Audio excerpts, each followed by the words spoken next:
Well, happy Thursday to you, lovely ladies and gentlemen. Steve Collins coming to you from beautiful San Antonio, Texas, the second most powerful, passionate, purposeful coach and speaker in the world. I am fired up for today, my favorite day of the week, Thursday. All my favorite days end in D-A-Y, and I am excited to have another turn around the sun this morning. I know why people don't like you. You probably don't. I know why people don't like you. And if you are man or woman enough to continue this video, you will shortly discover why as well. And in addition to that, as I always do, I always give you a throat punch in the beginning and then a big hug in the end, because I don't bring the intensity to harm or hurt anybody.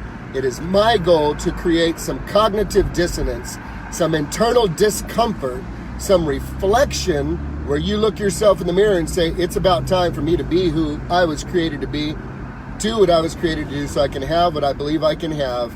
And that will either come through inspiration or desperation. And I pray I'm able to help you with inspiration, because desperation is a very cruel taskmaster who removes all of the control from you, and you will be forced to make the change. So let's talk about it this morning. I know why people don't like you. It's quite simple, frankly, and can be summed up in a true story about a dinner that Winston Churchill's mother attended in Europe years and years ago in the 1800s. Not the 1800s. I don't remember where it was. Sometime. I think it was in the late 1800s. Winston Churchill's mother was at a dinner with two major political players. One was a new guy on the scene, and one was a guy who'd been around for a very, very long time. Very intelligent, very influential guy.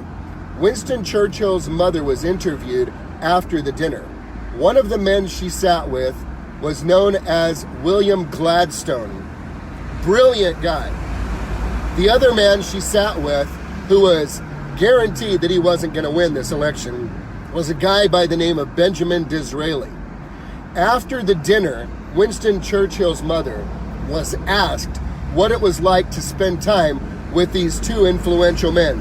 And she said this, and this is why people don't like it. She said this: when I sat next to Gladstone, when we were done with our conversation, I was convinced that he was the most clever man in all of England. When I sat next to Benjamin Disraeli, after our conversation, I was convinced that I was the most clever woman in all of England. You see the difference? When she sat next to Gladstone, the conversation was about Gladstone. When she sat next to Disraeli, clearly the conversation was about her.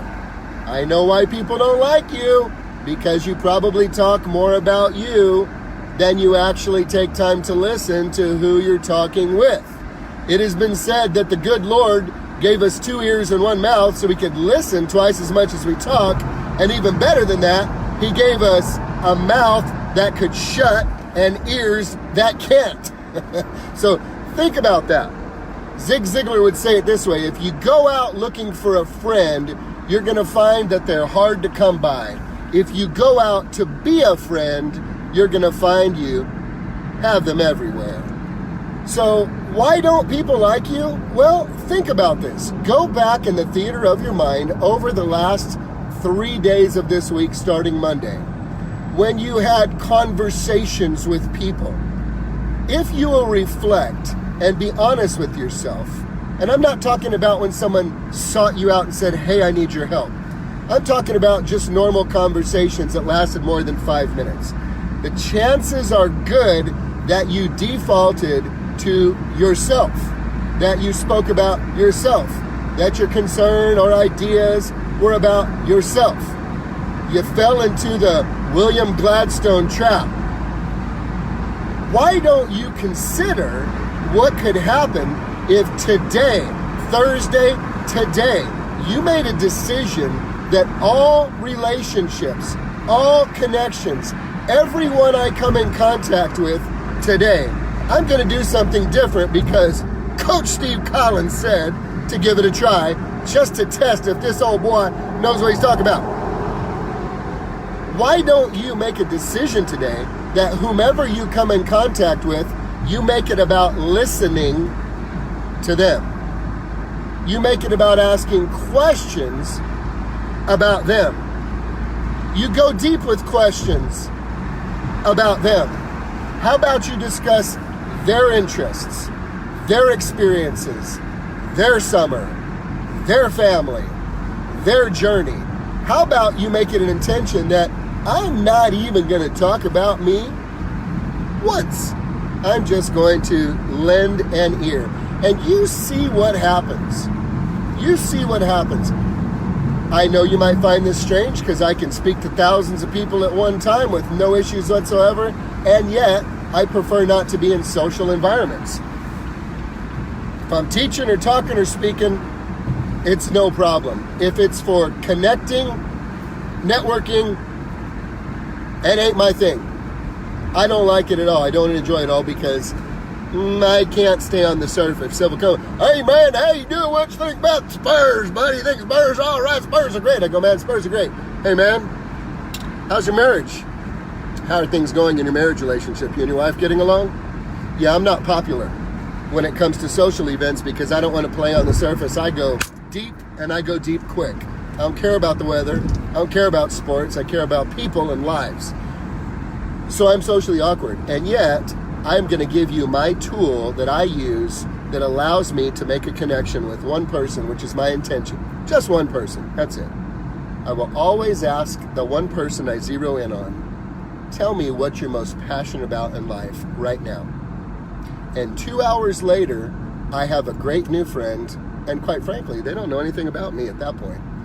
I know everything I need to know about them, and I can encourage and motivate and do my best to inspire and help another person. So I know why people don't like you, because you probably always make the conversation about you. Would you like people to like you? Be intentional today.